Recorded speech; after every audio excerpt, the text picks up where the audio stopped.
you know, if you're around boat docks and you don't want to skip a weightless worm and you want it to fall just a little bit, you know, because when you're skipping docks with like a weightless wacky worm, you know, it skips great, but then you got to sit there and wait, and especially if the docks are a little bit deeper, you got to sit there and wait, you know, 10, 15 seconds, maybe even longer before your bait hits the bottom. You know, if you put a little 1/16 ounce nail in it, it's gonna sink.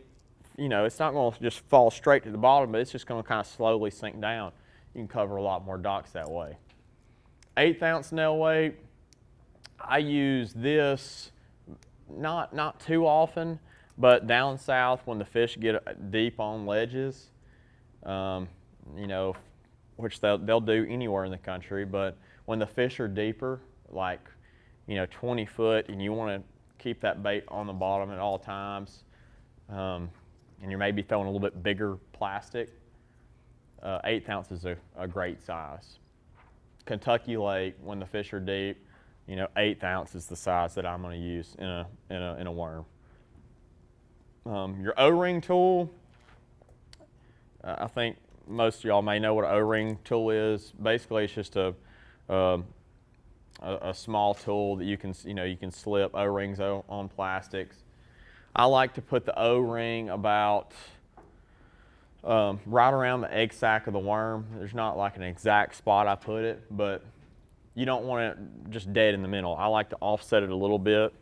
That way, when I hook the bait, when I hook the worm, that the majority of the weight and the O-rings on one side. I feel like it. You get a better hookup, and the bait stands on the bottom just a little bit better. I already mentioned the nail goes in the head of the worm. Berkeley X5 8-pound braid is some awesome braid. I've just started using it this year, and you know, it's definitely some of the best for a spinning reel, hands down.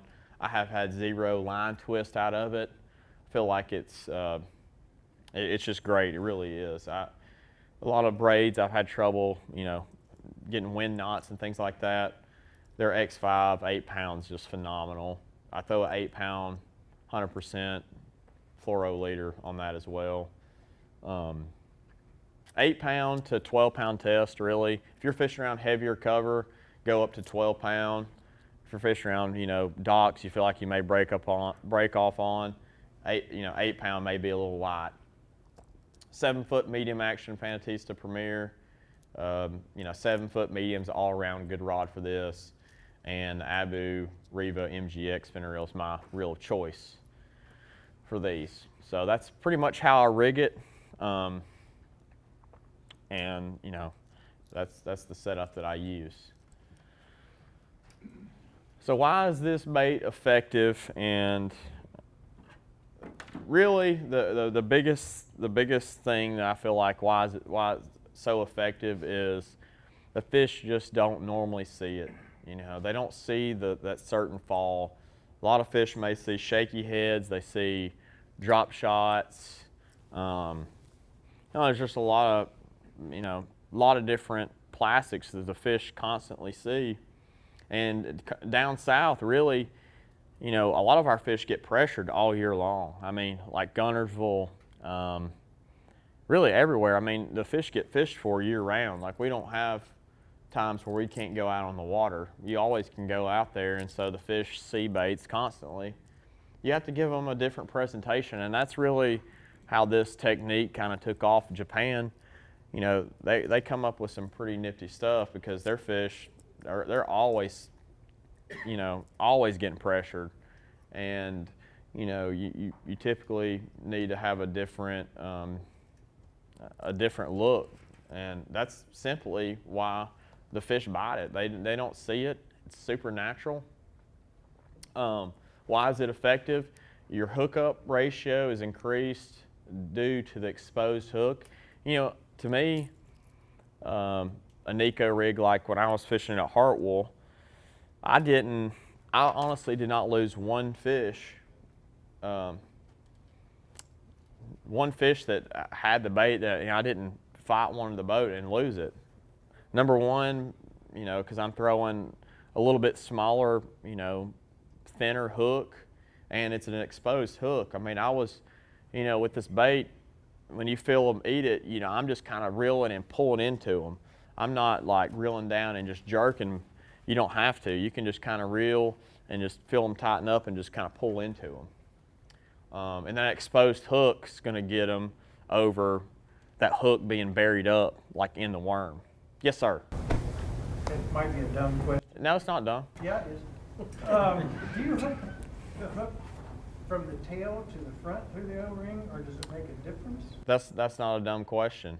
I wish I don't have a worm with me, but I like to hook the point of the, I like to go through towards the head and come out towards the tail. So basically, I like my hook to be facing upward. Yes, I like to, for my hook, when I'm rigging it, the question is like, how do I, you know, where do I put my hook at on the worm, and how do I, you know, do I go down? Basically, I always want my hook facing up. Those fish are going to come down on the bait. So when you hook your, you know, hook it through the O-ring, make sure your hook point's facing up. Like if that bait was sitting on the bottom, you want your hook to be facing up. It's not a bad question at all, because I feel like you definitely land more fish when if your hook's facing down. You know, those fish could come from the top, and they, you know, they may not get as good. So having that hook pointed up, I feel like when you set the hook, it's going to get them right there in the roof. Now, there are some guys that will fish the hook point down, right? I think I've read where Iconelli does. Well, tell Iconelli to. I'm just messing with you. Yeah, no, I'm kidding. Yeah, I mean, there may not be a bad, you know, it's really here nor there. When you're fishing, you know, when you're fishing a jig on the bottom, you know, the hook's kind of facing downward, you're still going to catch the fish. I don't feel like it's going to be, you're not going to lose a ton of fish either way. But, you know, a couple of guys that taught me how to do it, that's just how they taught me. So, you know. Do you go through the worm or just under the O-ring?